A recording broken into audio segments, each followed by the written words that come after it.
Want to have control over TFT? Go from losing to winning? Real simple. Just keep watching. Trust me.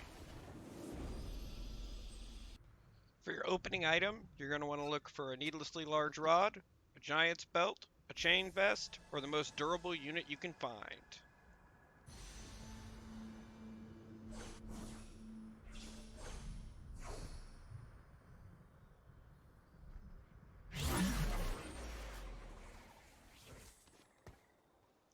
So the whole premise of this strategy is to min-max your economy, as well as getting item picks and getting you into top 3. If not, basically the goal of this comp is to finish between 5th and 3rd. That's the real goal, but sometimes you can overpower and slingshot into 1st and 2nd.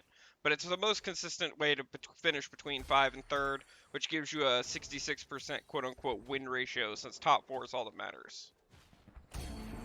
You hit my baby ram. No horns yet.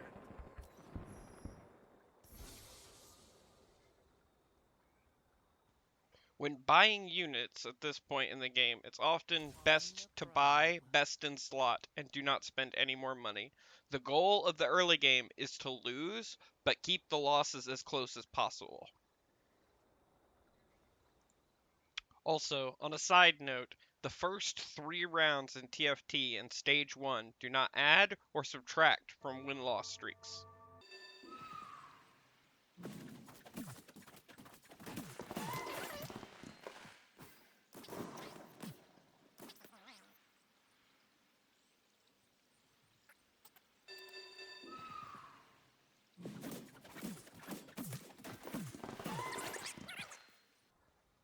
Knights are a great tool early game, along with Braum and any other unit that has high health and or mitigation that will prevent you from getting blown out early. Granted, you're not going to be taking that much damage, but it's good to keep it as low as possible. Also, Knights can win early on their own, so look for 4 Knight or Braum.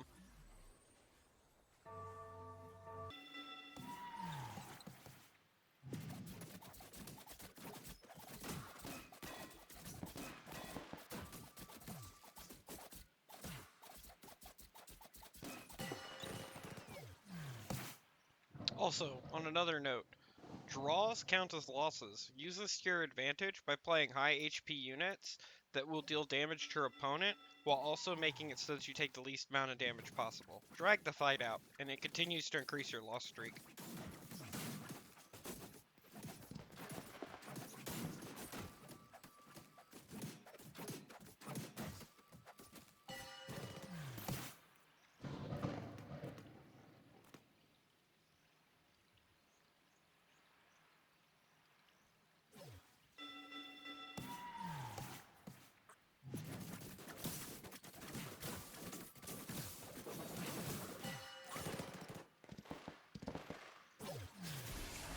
Alright, now that you have achieved first or second item pick, it's time to build your end game pieces, because these are your guaranteed item picks. So you're looking to complete the HP burn items for your dual hyper carries end game. Your goal should be to either acquire Giant's Belt, Needlessly Large Rod, Chain Vest, or pieces for your end game hyper carry. These are going to be the rounds that you're getting money for and item pick for. Don't waste your opportunity.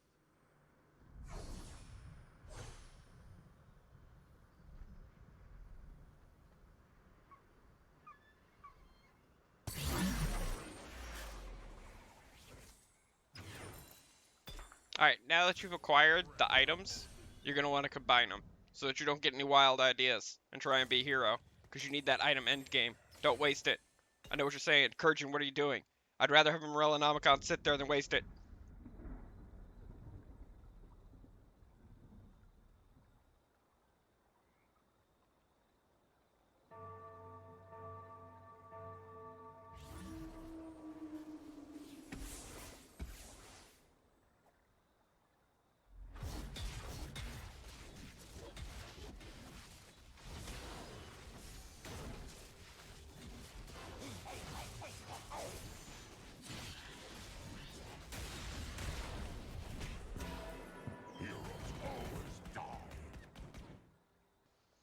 Again, to reiterate, you're playing to lose the early game for item picks and for your transition later in the game to Slingshot. The goal is to lose, but keep the losses as close as possible. Early game units won't blow you out. Don't be afraid of taking a few hits.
Creep waves do not add or subtract to your current win-loss streak. Use this to your advantage. Play to keep your streak. Even if you kill the creeps, your win-loss streak doesn't go away.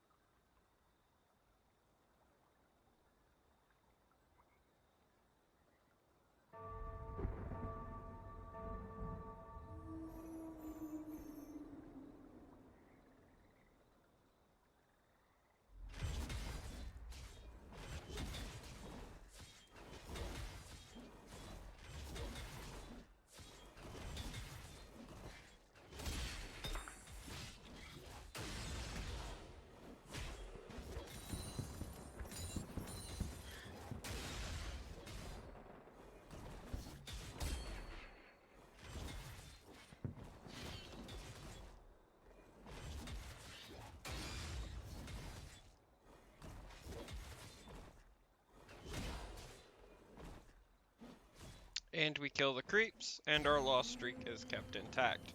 So we're still gaining loss streak gold, and we didn't lose any health on the minions. When you achieve 50 gold, you can use that money to buy EXP every time until you hit 50 gold. Sometimes a problem arises where you need to put a unit into the composition, and you might want to roll. But it's sometimes better just to buy a one-cost unit and keep the gold total as close to 50 as possible, because you'll be gaining 10 gold per round, and you can change that 10 gold into 60 gold next turn, and with that 60 gold, you can level up EXP twice, and you're going to start leveling faster than the people who are playing and re-rolling. Again, you're playing to take damage, survive, and then wait till you're triggered to slingshot past everybody.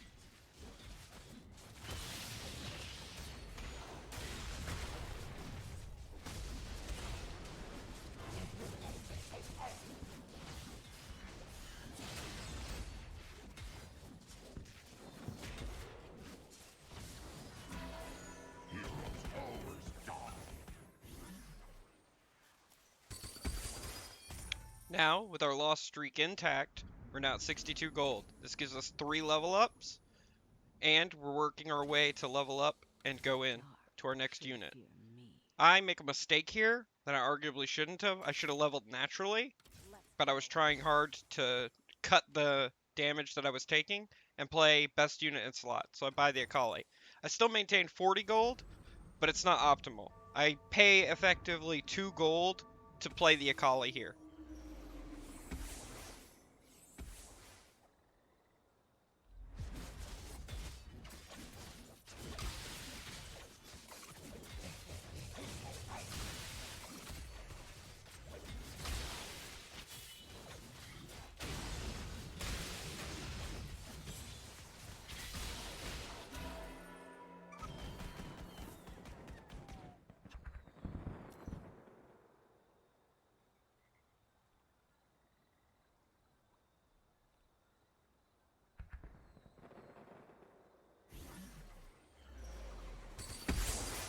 Now that you've leveled naturally pretty much to 6, and you've spent only excess gold on leveling, you can buy a little and still hover around 40 gold, and you should be fine. Again, you're just playing to cut the damage that you're taking per round as much as possible.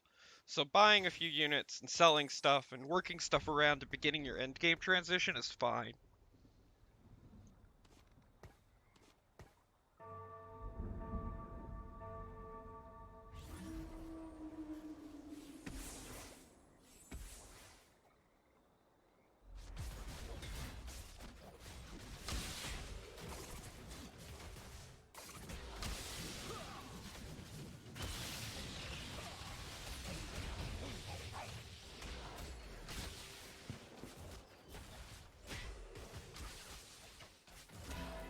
I release them from their pain.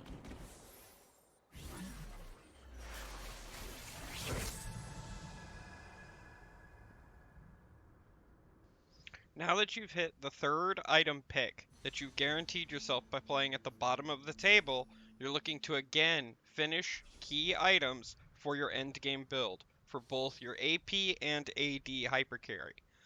This is where you're going to start transitioning and you're about to initiate your slingshot forward. This is where you're going to be taking your last bits of damage, but you're about to slingshot past the bottom 5 people on the ladder.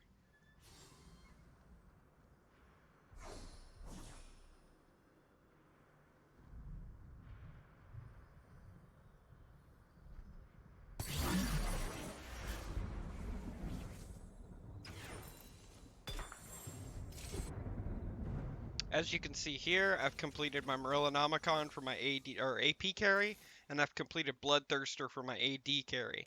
I've also been giving gold a lot early game, so I'm going to be guaranteed item drops later in the game. This is where you're going to start to hit your power spike, and where you're going to start slingshotting forward. This is where you're going to level to 7, and you're going to make sure you're playing best unit in slot, preferably looking for 4 Knight buff, maybe Imperial, things that you can work around with the Knights or maybe the Guardians if you were playing them early.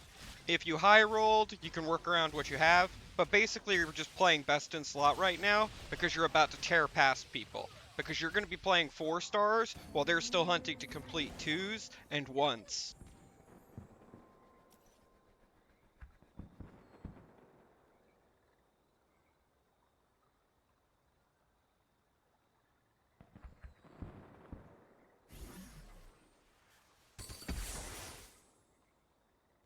And here we have our first high roll. Because we are level 7, we're going to start seeing legendary units. We can play these in slot as best unit immediately because we are not working around a specific synergy and we are not hunting for specific legendaries. You can play any legendary you get. Your first high roll legendary should be played in your comp immediately because its power swing is going to be way bigger than any 1 or 2 cost unit that gets 2 or 3 starred. I also want to take a moment to highlight the 3 units that are sitting on my bench. They are building towards upgrades, but they're also fodder for me to hit Econ. So if I were to lose this round, I would also be able to sell the Draven or a Mordekaiser to hit my 30 gold and guarantee my Econ.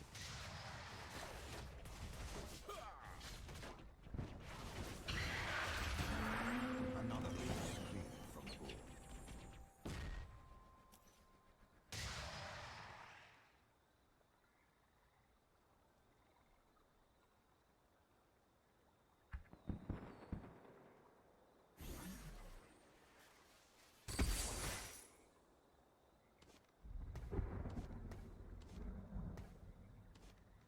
Again, just to reiterate, creep waves do not affect win or loss streaks. It is about playing to get the item drops and playing best on board so that you're guaranteed drops. And here we see the fodder in action. I'm going to sell both Mordekaisers to make 40 gold so that I get my streak and my econ here.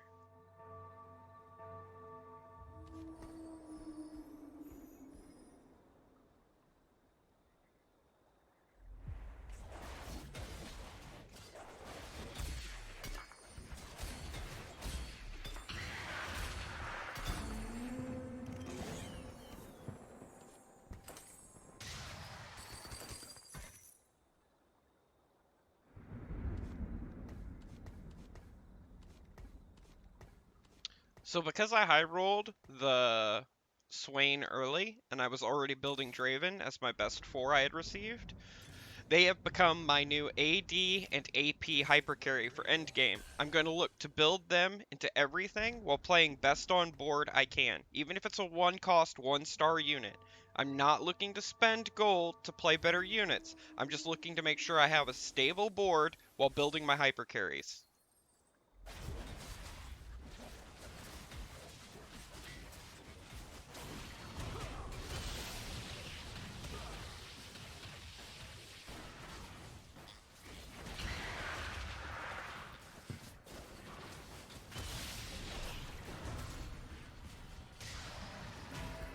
Another piece clear from gold.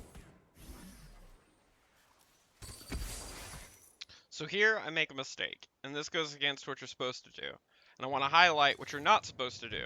I roll down, and on top of rolling down, I buy below my gold threshold, because they're units I plan on using in the end game. Now, in this situation, I give up 4 gold effectively to pick up 2 epic units. Potentially 8 gold if I had let the Econ snowball, and I continue to roll. This is a mistake. You should be using this time and this money to level, because you want to be the first to 8.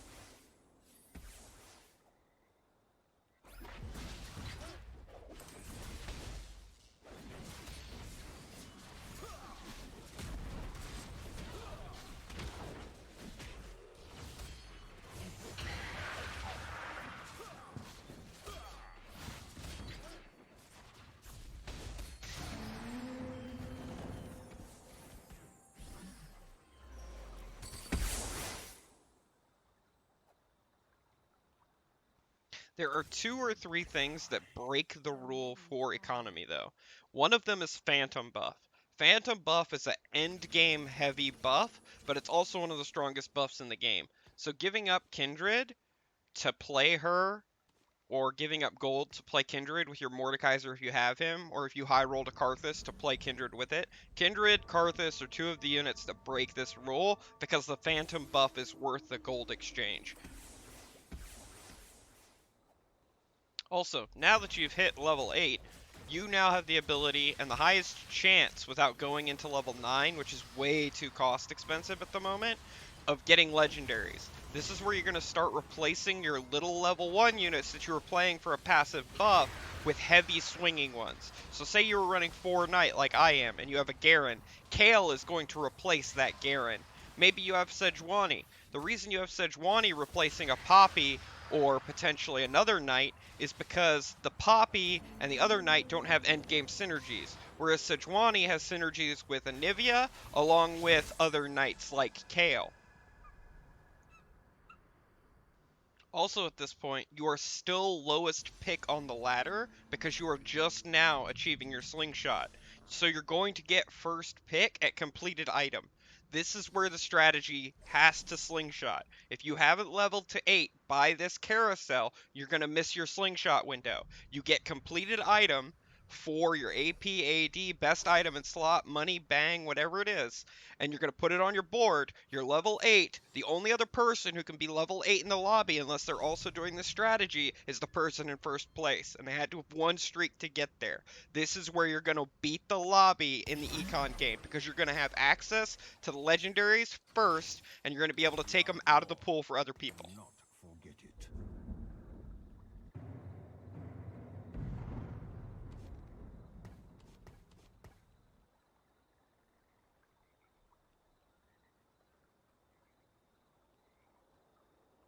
And again, to highlight, the upgrade unit is just there for gold fodder. This gives me another legendary unit that I can put on a board that's better than a 1-star or something else I was running on my board.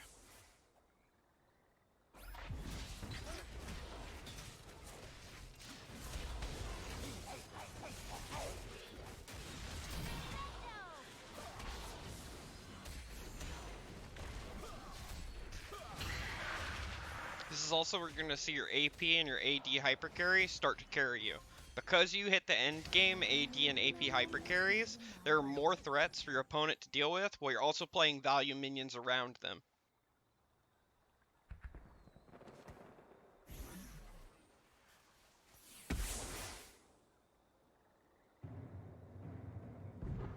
This is another situation where you're just replacing a unit on board with what's best you can play. Best in slot except for your hyper carry AD and your hyper carry AP.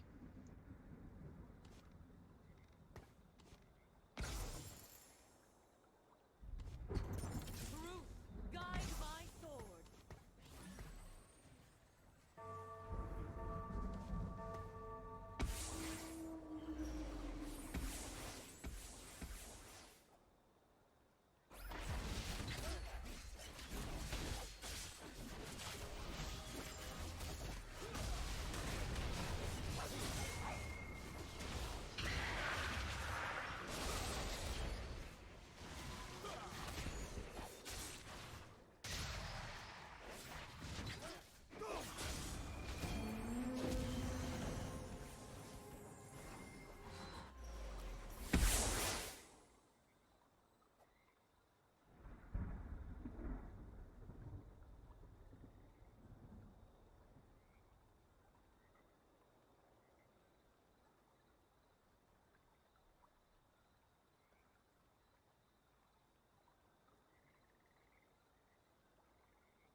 Now, as you complete the Raptors in stage 4-6, you're going to start noticing that your hyper carries and your endgame units are pretty much built.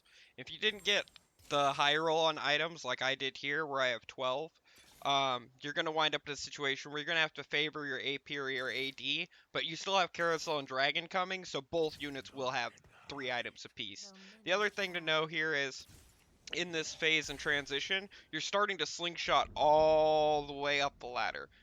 I went from being in last place to now I'm middle of the pack in fourth. The people who are below me now are the people who are digging economically to try and keep up with the people in first, second, and third. The only two people you won't be able to slingshot past immediately at this point is going to be first and second place, because they've already achieved partially completed comps, but you're going to outvalue them because you're going to have higher cost units while they're keeping 3-star 1-cost units, 3-star 2-cost units. You're going to start playing 2-star epics and 2-star legendary units.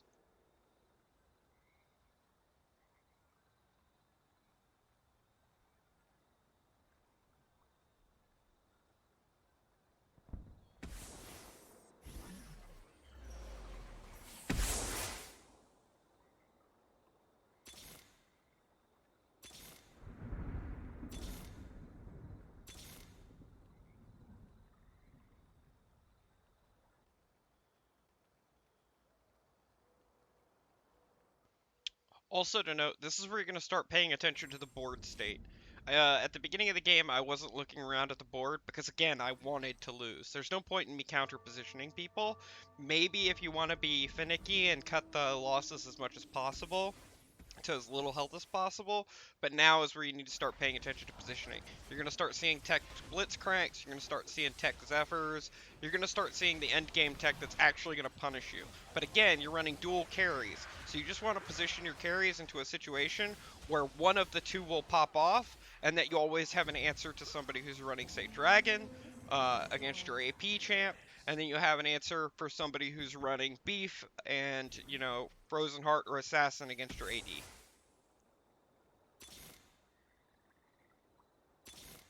So another fun fact, once you play this game a long time, you'll start to notice when stuff doesn't appear in the rerolls that it's going to take place on the carousel. I actually call that the Swain is going to be on my next carousel, but I've slungshot past the ability to get my Swain. I would have gotten the Swain 2 here if I was lower on the board, but I've slungshot into top 3, so I'm actually going to miss my Swain here. But you'll see the stuff not appear, so you know it's coming on the carousel.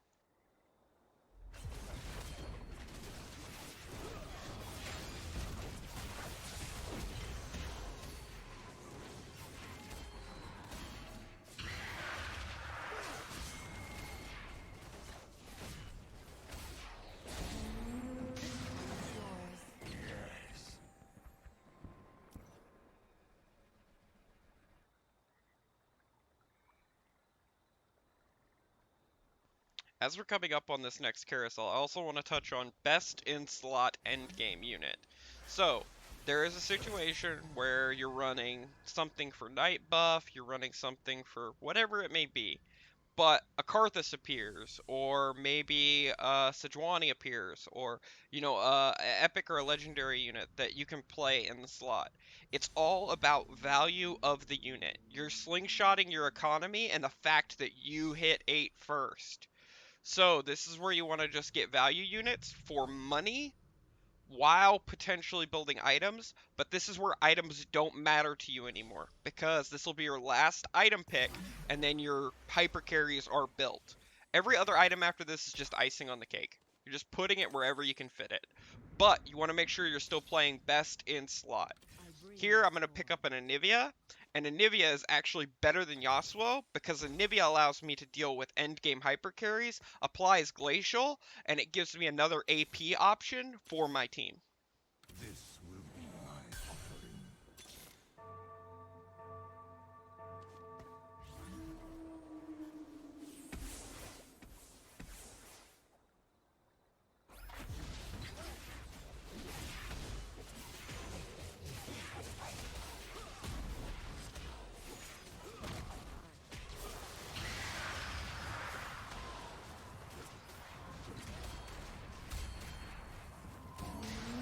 So young, so naive.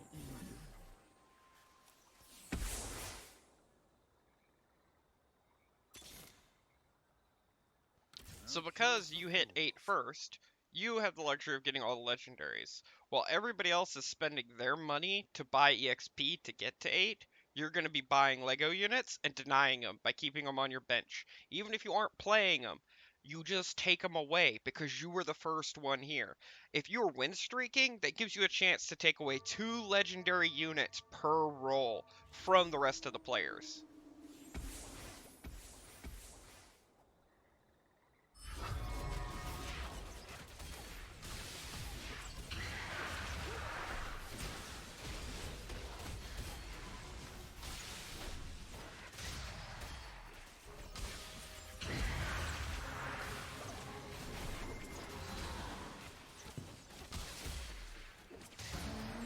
Another big scream from the board. And again, just to reiterate, you have dual carries. You have AP hyper carry and an AD hyper carry, which are both good against pretty much whatever you run into. You just need one of each. Synergies don't really matter, but one AD hyper carry and one AP hyper carry.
And at this point, the slingshot is complete.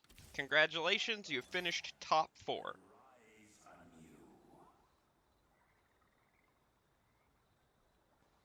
And this is also where the point where you can see how greedy you can be. because you can close out the game with value units. It's just about playing smart, positioning correctly, and getting value out of the units you have at this point.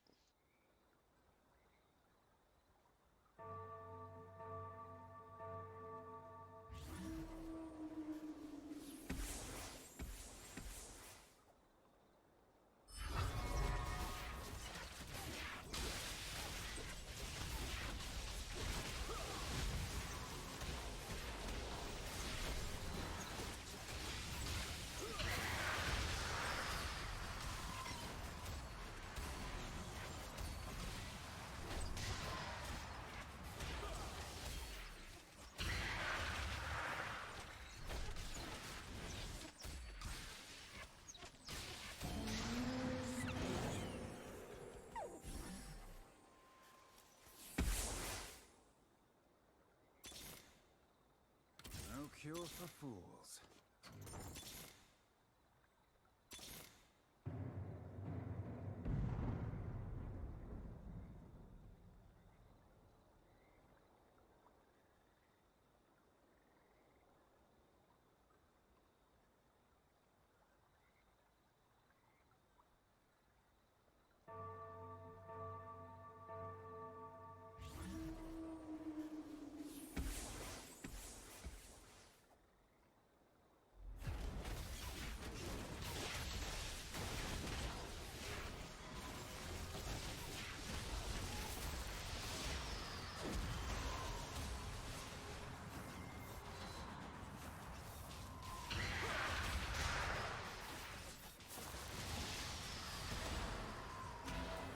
Stay dead. Just wanted to touch something on this final carousel. There are a lot of players who will go for an item to complete an item here. At this point, your items should be done because you had first pick the entire game. You should not be picking for an item here without looking at the Legos first. The Legos are the most important thing here because, again, it's about denying your opponent end game power spikes. It's about taking away options. That's why I'm sitting here holding Karthuses on my bench. I'm playing an Anivia, a Swain, and a Kale.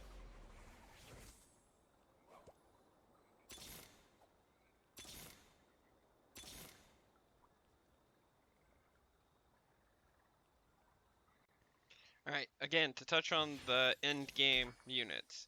You want to deny them from getting free picks of the unit, but it's okay to put the unit back into the pool if you don't need it.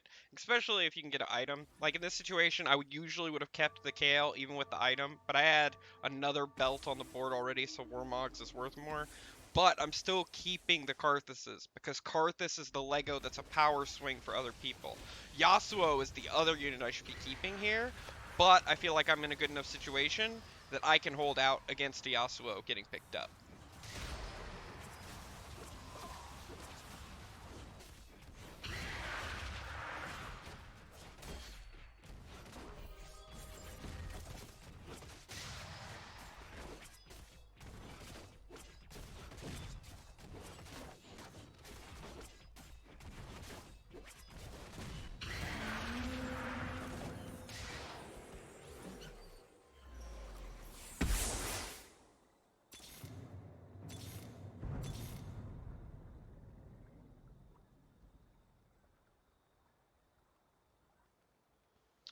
With our slingshot complete, we're checking the final positioning for the final fight. Standard end game stuff most people have done in TFT. It's not an extraordinary, but what I want you to notice is difference in our compositions. He has primarily 3-star, 2-cost units, and I'm running pretty much epics outside of 2 knights, which are for the knight buff. Otherwise, I am playing way more valuable units with way more synergies per se, not really the synergies, but mostly just the outright value of the units. So even if I were to lose, I still have value here, and it comes down to basically your hyper carry versus their hyper carry. In this situation, I'm going to get the better end of the deal because of my Swain. Could have gone either way because of the true damage, but this is a situation where it's up to chance. And that's how you're going to slingshot the game. When we get out and we look at the loading screen here, you're going to see a situation where I have arguably more 4 cost units and 5 cost units than all of my opponents, and I was primarily in last place in this game. This game has a lot of RNG factors, but you can control the RNG factor of item picks. Losing in the early game will get you item picks and will give you the ability to play the game to the end game. The goal is to finish not top into top 4, not to win. Your goal is to finish top 4. Slingshot, manipulate the item picks, and you will control the game. Sometimes you'll win, but most of the time you'll win top 4.